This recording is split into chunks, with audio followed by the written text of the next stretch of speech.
उत्तर प्रदेश में 4-4 बार मुख्यमंत्री रहने के बाद में, और उस पश्चिमी उत्तर प्रदेश में जहां का जाटव चमार इतना मजबूत था, आज से 100 साल पहले भी उसके पास जमीनें थी, सब कुछ था, उसका शोषण अत्याचार नहीं हुआ।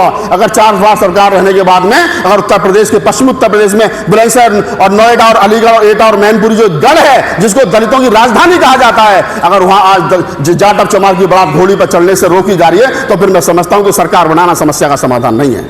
वो डॉक्टर अंबेडकर चाहते तो अपने लिए क्या कुछ नहीं करते थे, लेकिन उनकी नाम पर राजनीति करने वाले लोग 1000 करोड़ के बंगले में रहते हैं, उनका भतीजा 1500 करोड़ के बंगले में रहता है जिसने कभी किसी खंबे पर चढ़ करके पार्टी का झंडा नहीं बांधा, तो मुझे दुख होता है। हमको चाहिए कि जो आदमी बाबा साहब डॉक्टर अंबेडकर के संविधान को बचाए रखने की बात कर रहा हो, जो आदमी हमारे हक हकूक की बात कर रहा हो, जो आदमी 1585 की बात कर रहा हो, जो आदमी हिस्सेदारी की बात कर रहा हो, तो उस आदमी के हाथों को मजबूत करना हमारी जिम्मेदारी है। रतनलाल ने कहा उन्होंने कांग्रेस ज्वाइन की, तो लोगों ने खूब साफ सोशल मीडिया पर 2-3 दिन 4 दिन तक हल्ला किया, अरे साहब ये तो हरिजन हो गए, ये तो दरिजन हो गए, तो फला फला पता नहीं कौन कौन से जन हो गए। अरे मैंने कहा भाई, किसी ने हरिजन कहा, किसी ने दरिजन कहा, तुमने बहुजन कहा। ऊपर बैठा हुआ प्रधानमंत्री कोई भी हो, राष्ट्रपति कोई भी हो, मुख्यमंत्री कोई भी हो, सिस्टम में हम लोग रहेंगे तो ये देश पर राज हमारा होगा। देखिए, मुझे दुख के साथ कहना पड़ता है, जिन राजनीतिक दलों को हमने बड़ी उम्मीद के साथ बनाया था, हमारे पास खाने के लिए रोटियां नहीं थी, लेकिन फिर भी हम लोगों ने चंदा दिया, हमें बड़े बड़े सपने दिखाए गए थे, हमें कहा गया था कि हमारी सरकार आएगी तो हम ये करेंगे, हमारे हाथ में सिस्टम होगा तो हम ये करेंगे।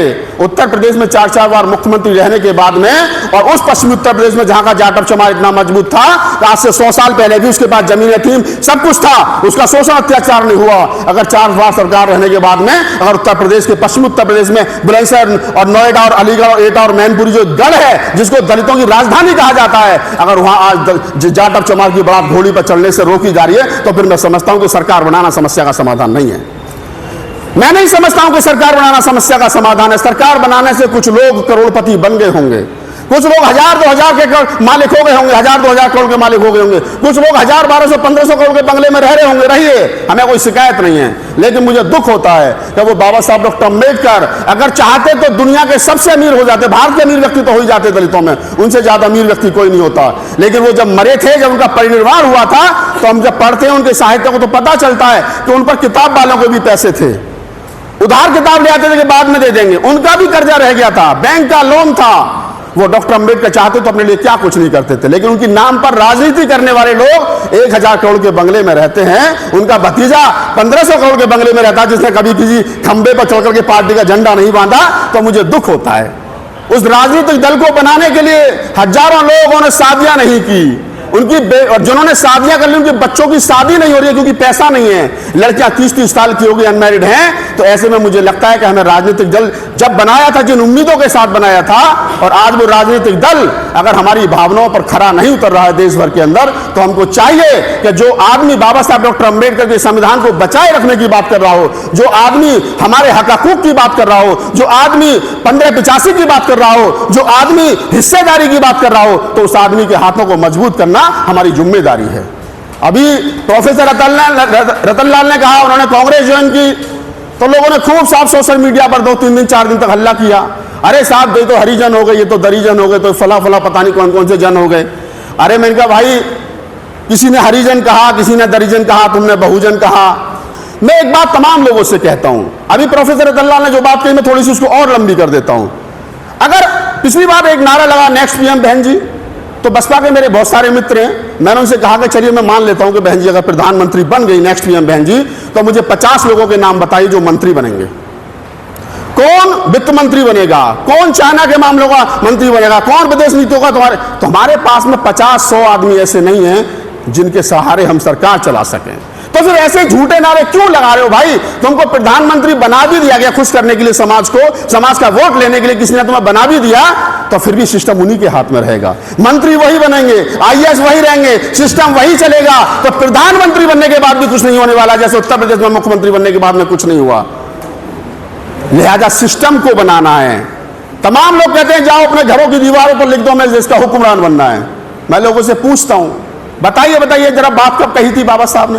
इतनी बात कही थी, इसके आगे पीछे भी कुछ कहा था? कौन से भाषण में कही थी, कौन सी किताब में लिखी है, कहां कही थी, तुम्हारे कान में आके कही थी? क्या काशीराम जी को आकर फोन पर बोला था बाबा साहब ने, जाओ अपने घरों की दीवारों पर लिख दो हमें इस देश का हुक्मरान बनना है? कहीं तो कही होगी ना ये बात। किस संदर्भ में कही थी? बाबा साहब 1948 के आसपास एक भाषण दे रहे हैं मद्रास में, और उसमें बाबा साहब का पूरा भाषण है, पढ़िए जाकर के उसको। बाबा साहब उसमें कह रहे हैं कि हमको पृथक निर्वाचक नहीं मिला तो ऐसा नहीं है कि हमारा भाग्योदय नहीं होगा, लेकिन हमको जो मिला है फिर भी बहुत कुछ मिला है। हमें खुशी है अगर आज हमारे समाज के 4 बच्चों को नौकरी मिलती है तो मैं उसको सेलिब्रेट करता हूं। बाबा साहब डॉक्टर अम्बेडकर ने खुद पूना पैक्ट 1942 तक सेलिब्रेट किया है, और बाबा साहब ने कहा था कि अब हमें बड़ा काम करना है। जाओ अपने घरों की दीवारों पर लिख दो, हमें इस देश की हुक्मरान जमात बनना है। हुक्मरान जमात बनना है। हुक्मरान बनने में और हुक्मरान जमात बनने में फर्क होता है। हुक्मरान जमात का मतलब है मेरे समाज में लाखों आईएएस हो, लाखों पीसीएस हो, डॉक्टर हो, इंजीनियर हो, प्रोफेसर हो, सीए हो, वो तमाम लोग हों जो देश को चलाने वाले लोग हैं। जमात जब हमारे हाथ में होगी, ऊपर बैठा हुआ प्रधानमंत्री कोई भी हो, राष्ट्रपति कोई भी हो, मुख्यमंत्री कोई भी हो, सिस्टम में हम लोग रहेंगे तो ये देश पर राज हमारा होगा। ये कहा था बाबा साहब डॉक्टर अम्बेडकर ने। हमने बाबा साहब डॉक्टर अम्बेडकर की बात को तोड़ मरोड़ करके अपने फायदे के लिए पेश कर लिया, और आजकल होता भी यही है। जिसको बाबा साहब एक विशाल काय हाथी हैं।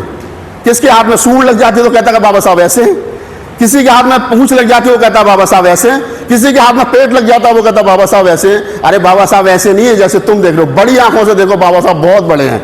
जब आप बाबा साहब को पढ़ोगे समझोगे तो बाबा साहब जो 1944 और 45 और 42 में कह रहे थे, अपने मेरठ के भाषण में कह रहे थे, लखनऊ के भाषण में कह रहे थे, वही बात बाबा साहब डॉक्टर अम्बेडकर की आज साबित हो रही है। बाबा साहब इतने दूरदर्शी थे।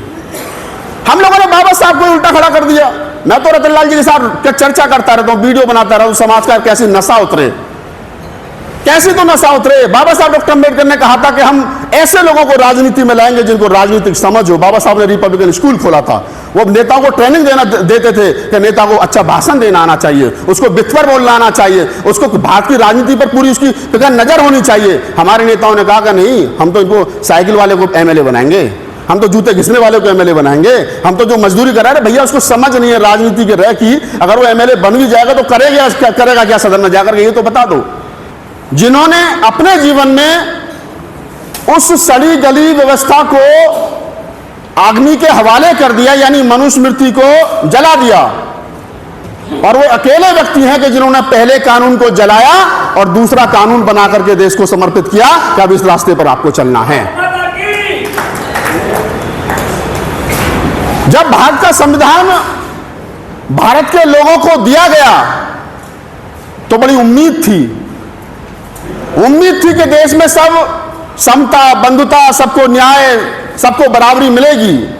लेकिन बाबा साहब डॉक्टर अम्बेडकर ने संविधान सभा में दिए गए अपने 55 मिनट के भाषण में यह आशंका जताई थी कि संविधान कितना भी अच्छा क्यों ना हो, अगर उसको मानने वाले, उसको चलाने वाले लोग अच्छे हैं तो संविधान अच्छा साबित होगा, और संविधान को चलाने वाले लोग बुरे हैं तो संविधान बुरा साबित होगा।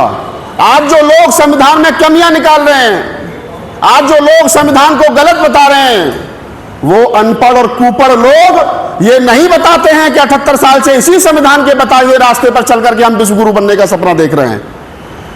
क्यों इस संविधान को वो लोग गलत बता रहे हैं, बुरा बता रहे हैं? और ये कौन से लोग हैं, इनको चिन्हित करना चाहिए। ये वही लोग हैं जिनको राहुल नागपाल के शरीर पर ये व्हाइट शर्ट अच्छी नहीं लगती है, जिनको दिल्ली विश्वविद्यालय में बोलता हुआ प्रोफेसर रतनलाल लक्ष्मण यादव अच्छा नहीं लगता है, जिनको मर्सिडीज में जाते हुए दलित, SC, ST, OBC माइनॉरिटी के लोग अच्छे नहीं लगते हैं, ये वही लोग हैं। जब कोई गाड़ी 10 लाख की, 20 लाख की, 50 लाख की बढ़िया गाड़ी रोड पर सू करके जाती है, उस गाड़ी के पीछे लिखा हुआ होता है जय भीम, नमो बुद्धाय, सत्य साहिब, कुछ भी लिखा होता है, बाबा साहब डॉक्टर अम्बेडकर का सिग्नेचर होता है, बाबा साहब की फोटो होती है, बुद्ध की, रैदास की, कबीर की कोई फोटो होती है, और उसके पीछे जब 2 व्हीलर पर कोई मनुवादी मानसिकता से ग्रस्त व्यक्ति जा रहा होता है तो उस गाड़ी को देख करके वो गाड़ी में बैठे हुए व्यक्ति को भी गाली देता है, संविधान को भी गाली देता है, और बाबा साहब डॉक्टर अम्बेडकर को भी गाली देता है। क्योंकि उसको ये हजम नहीं होता है कि वो 5000 के टूटे स्कूटर पर चले और उसके सामने से 50 लाख की गाड़ी में बैठ करके कोई वो दलित, वो पिछड़ा, वो OBC जाए, वो उसको हजम नहीं होता है। हजम हो भी कैसे जाएगा? हमारे पुरखों ने जिनको उनके दरवाजों के सामने से जूते पहन करके चलने की अनुमति नहीं थी।